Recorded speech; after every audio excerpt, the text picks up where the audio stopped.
Welcome to the How to Buy or Sell a Business Successfully podcast. The concepts discussed in this podcast are for informational purposes only. No attorney-client relationship is intended or formed by this podcast. No legal advice is intended in the substance of this podcast. Feel free to check out our website, www.goforemanlaw.com. Enjoy the show and welcome your hosts, Jake Wayman and Sam Foreman. Welcome back to the How to Buy or Sell Successfully podcast.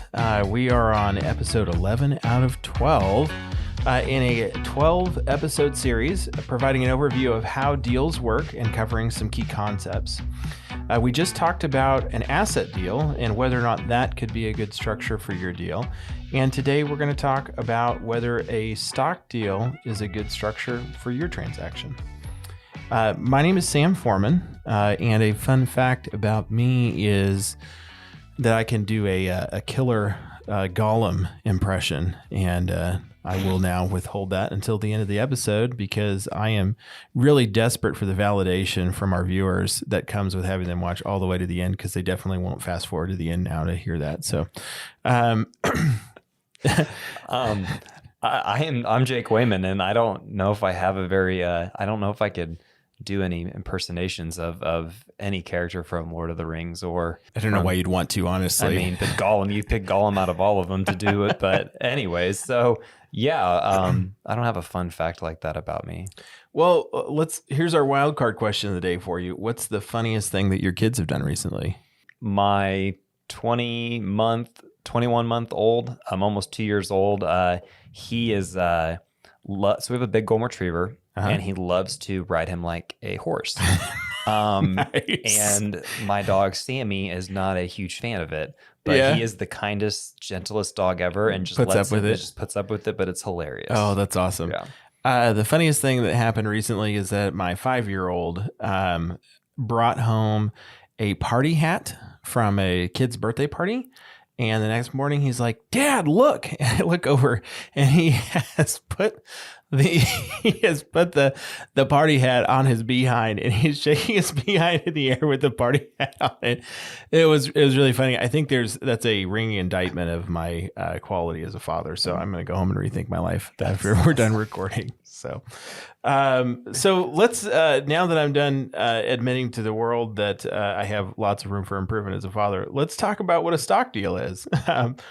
A stock deal, a lot of folks are going to be familiar with it, but it's pretty straightforward. It's a transaction in which the buyer purchases the stock of the target company directly from the selling stockholders. So you've got the owners of the selling business, that's the target company, and they own the stock, or it could be LLC interests, units, or other equity interests in that target company, and they're selling that directly to the buyer.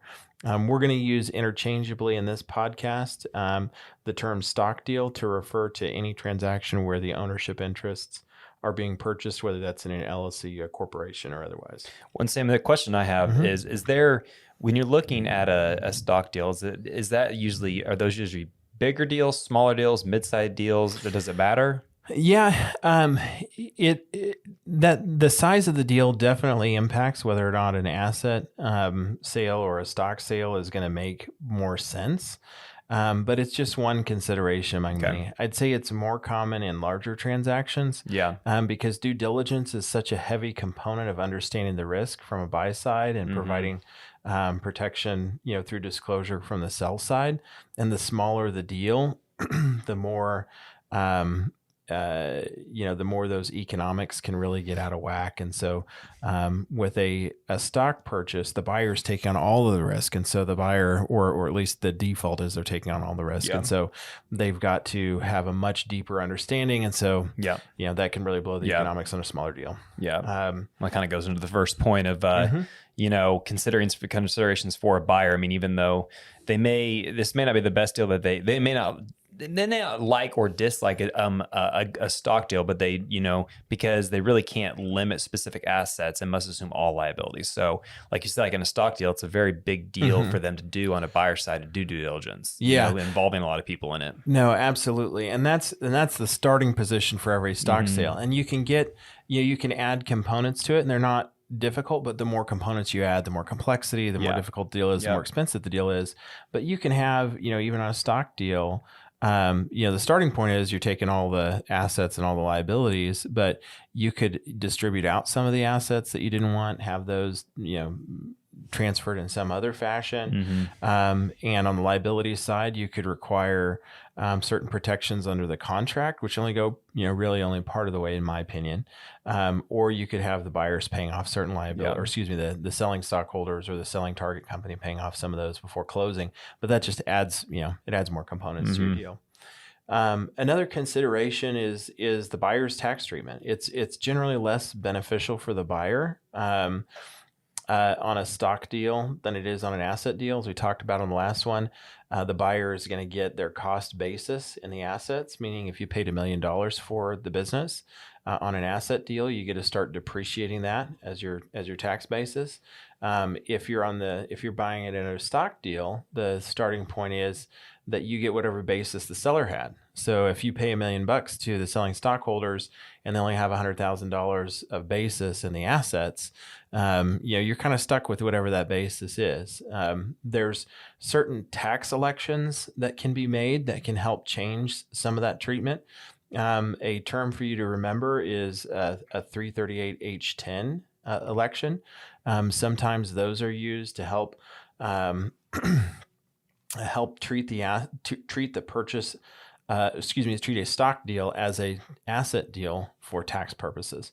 And so there's some creative things that can be done, but again, it's just, you're adding layers of complexity. And so to your point earlier, the size of the deal matters. The more dollars that are involved, the more you can justify that creativity, or just the extra work. I call it creativity, but yeah. Another key consideration to be thinking about is just, from the seller's perspective, how are they going to view it? A lot of times they're going to prefer a stock sale because they get better tax treatment on it. They're going to be selling their stock, which is more likely that they're going to get capital gains treatment on things, which is going to lower their tax bill. So that's a bonus for them from the sell side. It can also avoid, if they're a C corp, it can avoid certain double taxation that could apply. If they're selling assets from a C corp, the purchase price gets paid into the C corp, and then it has to get distributed out to the owners. And so there's a level of tax at the corporation level, and there's a level of tax at the stockholder level. But if you are a C corp, that's not necessarily a automatic that's a bad thing to be as a C corp on the sell side, because you may have qualified small business stock treatment, and that's something you always want to pay attention to see if you're eligible for that on the sell side from a C corp perspective. Because it could allow for the exclusion from income on the transaction of a substantial amount. That's a really involved topic. We may go into detail on that at some point on the podcast, but definitely talk to your tax advisor about that. That would be something I'd be interested, because we are C corp. Yeah, we'll talk more about that. Yeah, from a buyer's perspective, this is again where you want to understand how the deal looks for the other party, and what are their motivations and priorities. If you're a buyer and you know that the seller could qualify for qualified small business stock treatment, and that creates a huge amount of tax savings for them on the deal, now you become aware that there's immediately this opportunity to do some planning and structuring in the deal that's beneficial for both parties because of that opportunity. So just something to be tracking with there. You're familiar with, from your transaction, the process of going through, I'm going to call it the pain and suffering of the bureaucratic assignment of contracts.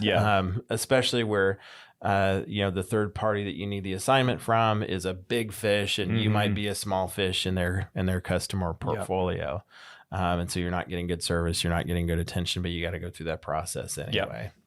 With stock deals, one of the advantages is often there's just fewer, assignments that have to be done.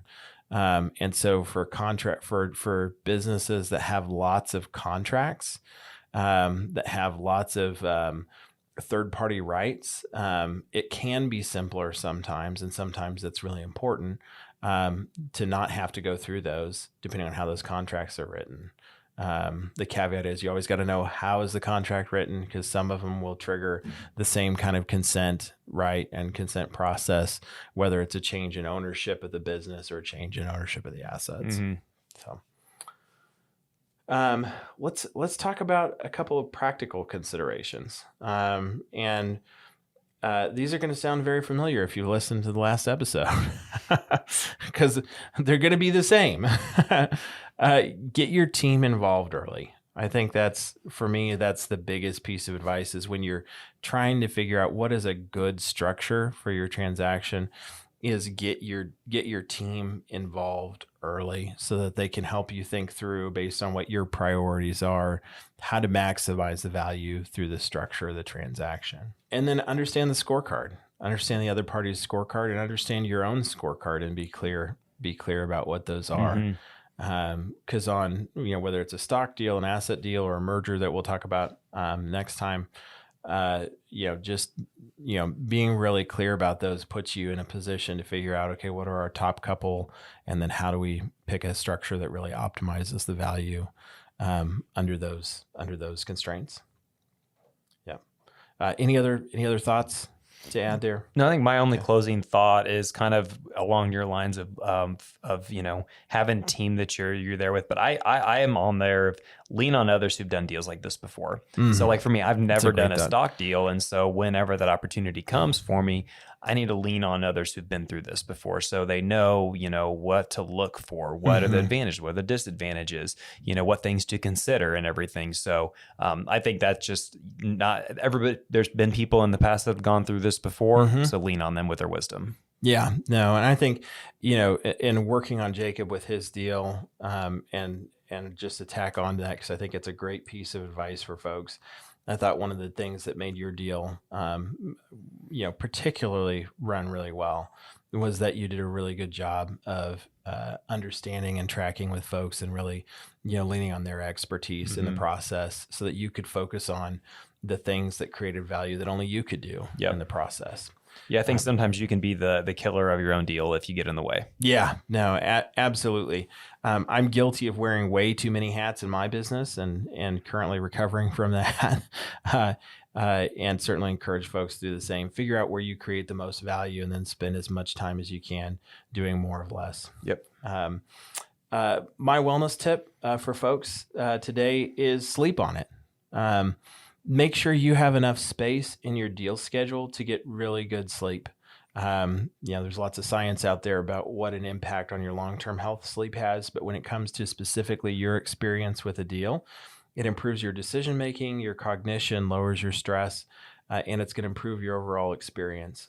But the number one reason, I think, in terms of your outcomes on the deal, is that when you have time to really give it some additional thought and really sleep on it, you'll frequently think of additional important questions or considerations that you have on the deal. And so make sure you have that margin and that time in your deal process. Well, thank you, folks, for joining us today.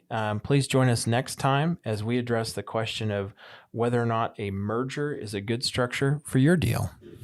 Thanks for those who are tuning back in to hear my very poor impersonation of Gollum from Lord of the Rings. Do I just stand back? Is there some spit? There might be. You may want to do we have one of those like COVID guards? Yeah. Okay. Let's see if I've still got it. I did this in high school back when the movies were really popular. All right. Now I'm getting like stage fright and stuff. I'm having enormous amounts of social anxiety going on here. Okay. My precious. The nasty hobbitses. They want to buy business. They want to buy my precious. They didn't do the disclosure schedules right. Where is my funds flow document?